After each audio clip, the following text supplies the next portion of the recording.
মেয়েটা মাথার ঘাম মুছে পিছনে ফিরে তাকালো। পোস্টারের আলোয় সরু গলিটার একদম শেষ পর্যন্ত কাউকেই দেখতে পেল না সে। কিন্তু এই অন্ধকার রাতে একটা পায়ের আওয়াজ গত 5 মিনিট ধরে তার পিছু করে চলেছে। মেয়েটা তার নাইট শিফট শেষ করে বাড়ি ফিরছে। তার বাড়ি মেন রোডের পাশে একটা সরু গলির মধ্যে, যেখানে ক্যাব যেতে পারে না। তাই রোজকার মতো সে মেন রোডেই নামল। তারপর বেশ জোরে পা চালিয়ে বাড়ির দিকে যেতে থাকলো। রাত তখন 2টো, চারিদিক নিস্তব্ধ। হঠাৎ পিছন থেকে কারোর পায়ের আওয়াজে মেয়েটা চমকে ওঠে।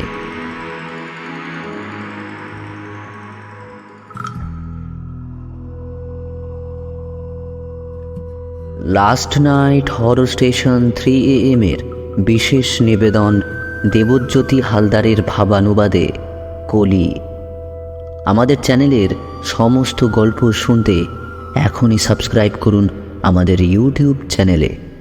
শুনতে থাকুন আজকের গল্প দেবজ্যোতি হালদারের ভাবানুবাদে কলি, প্রথম পর্ব।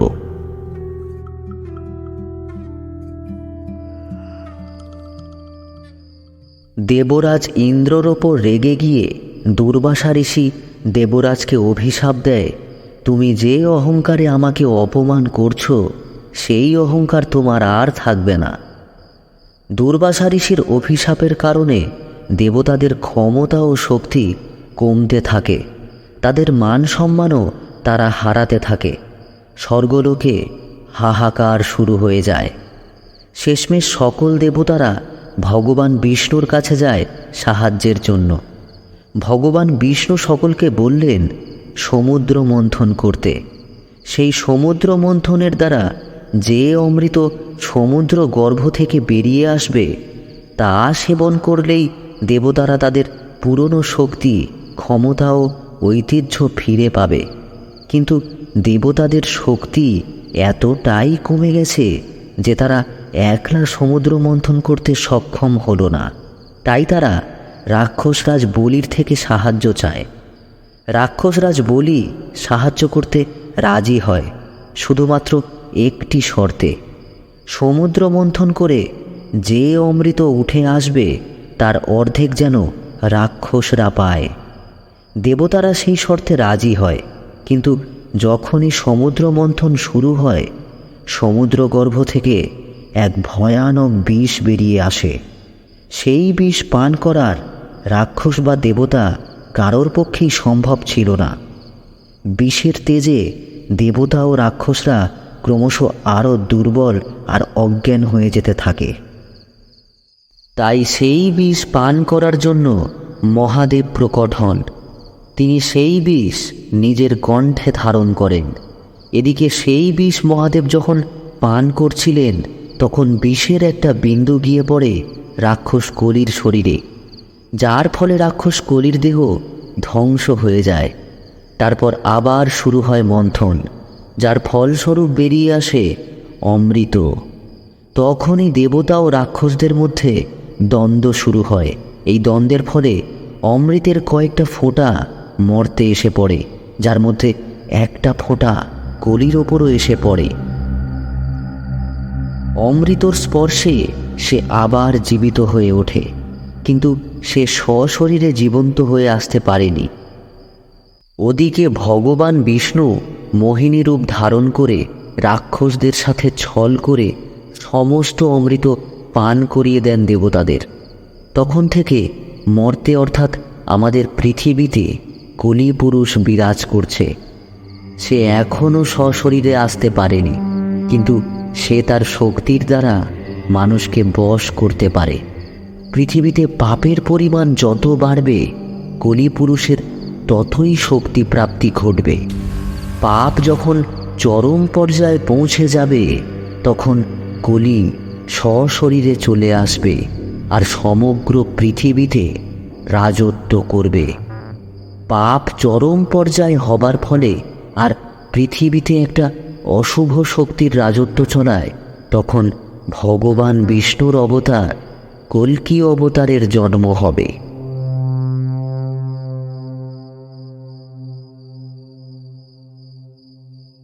মেয়েটা মাথার ঘাম মুছে পিছনে ফিরে তাকালো। পোস্টারের আলোয় সরু গলিটার একদম শেষ পর্যন্ত কাউকেই দেখতে পেল না সে।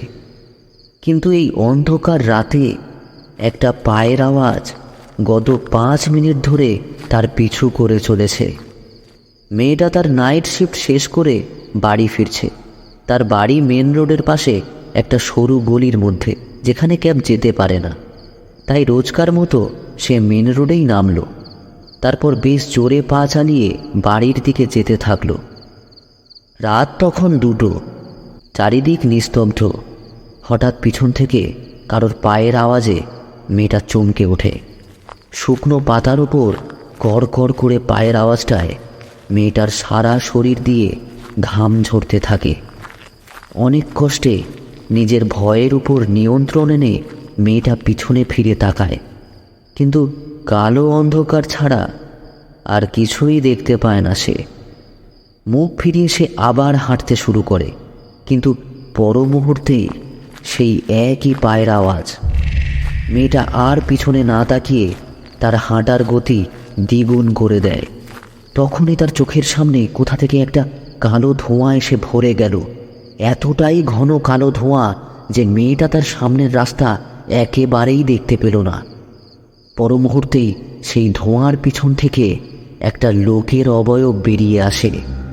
মেয়েটা কিছু বুঝে ওঠার আগেই লোকটা মেয়েটার মাথায় সজোরে একটা হাতুড়ি বসিয়ে দিল। অজ্ঞান হয়ে মেয়েটা রাস্তায় পড়ে গেল। তার মাথা থেকে গল গল করে রক্ত বেরিয়ে রাস্তা পুরো ভিজিয়ে দিচ্ছে। তারপর একটার পর একটা হাতুড়ির আঘাতে আগন্তুক লোকটা মেয়েটার মাথা পুরো থেঁতলে দিল। নৃশংসভাবে এই হত্যালীলা চালানোর পর লোকটা জোরে জোরে হাসতে থাকলো, আর তার শরীর থেকে ধোঁয়ার আকারে একটা কালো ছায়া বেরিয়ে এসে এক বিশাল দৈত্যর রূপ ধারণ করল। তারপর কয়েক মুহূর্ত সেই ধোঁয়ার আকৃতিতে বিশাল দৈত্যটা চেয়ে থাকলো মেয়েটার এতলে যাওয়া মাথাটার দিকে। তারপর মিলিয়ে গেল বাতাসে। মেয়েটার হত্যাকারী সেই আগন্তুক লোকটা পালিয়ে গেল সেখান থেকে। পরের দিন খবরের কাগজে মেয়েটার নৃশংসভাবে মৃত্যুর খবরটা ছাপা হলো। এই মেয়েটার মৃত্যু গত কিছুদিনের মর্মান্তিক মৃত্যুগুলোর মধ্যে 10ম মৃত্যু ছিল। কোনো এক সিরিয়াল কিলার নিরপরাধ সাধারণ মানুষদের জঘন্য নৃশংসভাবে খুন করছে। খুন হওয়া ভিকটিমদের এতটাই নৃশংসভাবে খুন করা হচ্ছিল যে পুলিশ তাদের শনাক্ত করতে পারছিল না। প্রতিটা হত্যায় একটা খুব সাধারণ মিল ছিল। প্রত্যেকেরই মৃত্যু ঠিক অমাবস্যার রাতে এমন অন্ধকার অলিতে গলিতে হচ্ছিল যেখানে কোনো ক্যামেরা থাকতো না, তাই কোনো রকম প্রমাণও পাওয়া যাচ্ছিল না। আজ আবারও এক অমাবস্যার রাত। মাঝরাতে এক সাধু তার আশ্রম থেকে বের হয়ে জঙ্গলের দিকে যাচ্ছিল। হঠাৎ সেই সাধু অনুভব করল কোনো ধোঁয়ার মতো আকৃতি তার পিছন পিছন আসছে।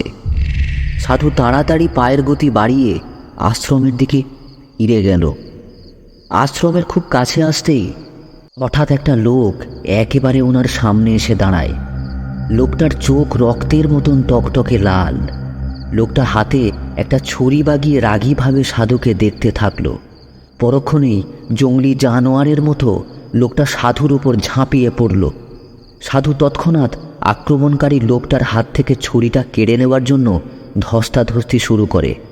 সাধুর হাতে রুদ্রাক্ষের মালা যেই না লোকটার হাতে স্পর্শ হয়, সঙ্গে সঙ্গে সে দূরে ছিটকে পড়ে যায়।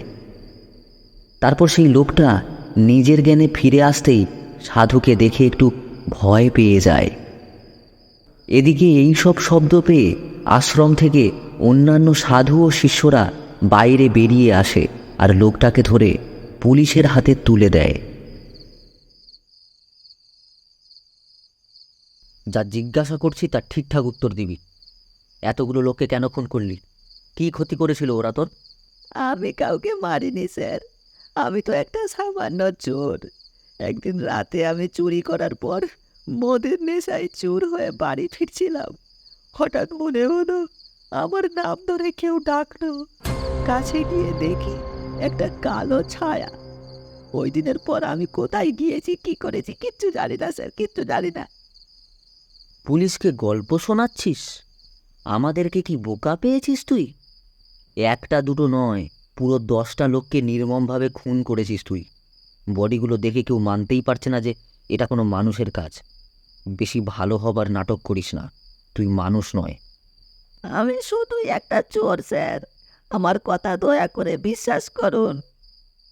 হত্যাকারী মুকেশ যে নিরপরাধ সে কথা সে বারবার সবাইকে বোঝাতে লাগলো, কিন্তু সে কথা কেউ বিশ্বাস করল না। মুকেশ এখন জেলে বন্দি। হঠাৎই পুলিশের কাছে আর এক হত্যাকাণ্ডের খবর আসে। এবার হত্যাকারী হাইওয়েতে গাড়ি দাঁড় করিয়ে নৃশংসভাবে 5 জনকে খুন করে।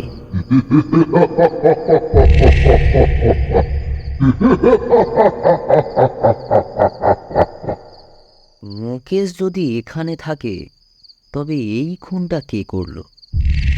একদম সেই একই পদ্ধতি, অমাবস্যার রাতে এভাবে খুন করা। এটা কি হচ্ছে? এটা কোনো গ্যাংয়ের কাজ নয় তো আবার? মুকেশের ঠিকানা থেকে কয়েকটা অস্ত্র উদ্ধার করে পুলিশ, যেগুলো মুকেশের অপরাধকে প্রমাণ করে দেয়। সাথে সাথে শহরের কোণে কোণে চুরি, ডাকাতি, খুন, ধর্ষণ ইত্যাদি এত অপরাধ বেড়ে উঠেছে যে মনে হচ্ছে শহরের অলিতে গলিতে অপরাধীরাই ঘুরে বেড়াচ্ছে।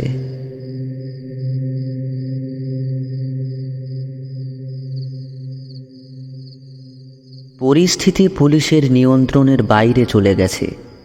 তখন বেশ রাত। নিজের এই অদ্ভুত কেসগুলোর ব্যাপারে ভাবতে ভাবতে দয়াশঙ্করের ঘুম এসে গিয়েছিল।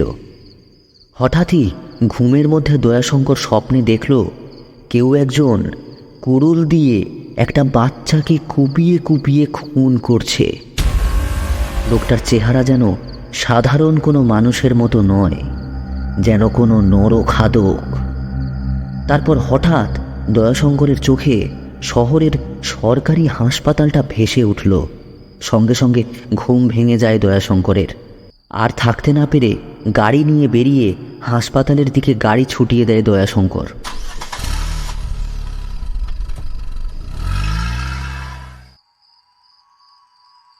হাসপাতাল পৌঁছানোর ঠিক আগে রাস্তার মাঝ বরাবর একটা লোক হেঁটে ক্রমশ যেন দয়াশঙ্করের গাড়ির দিকেই আসছে। লোকটার হাত থেকে একটা কুড়ুল ঝুলছে, যেটা থেকে রাস্তায় টপ টপ করে রক্ত ঝরে পড়ছে।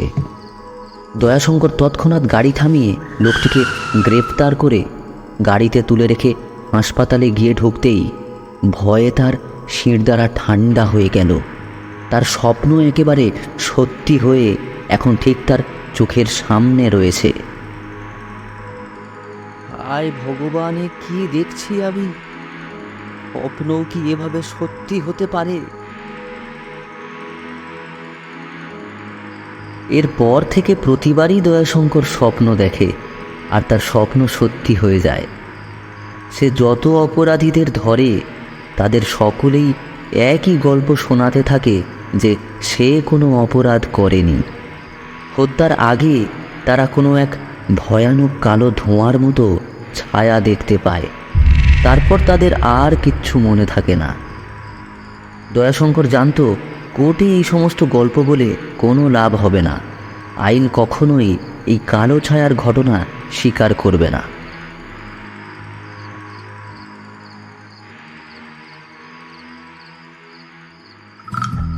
আপনাদের সাথে খুব শীঘ্রই দেখা হচ্ছে আগামী পর্বে।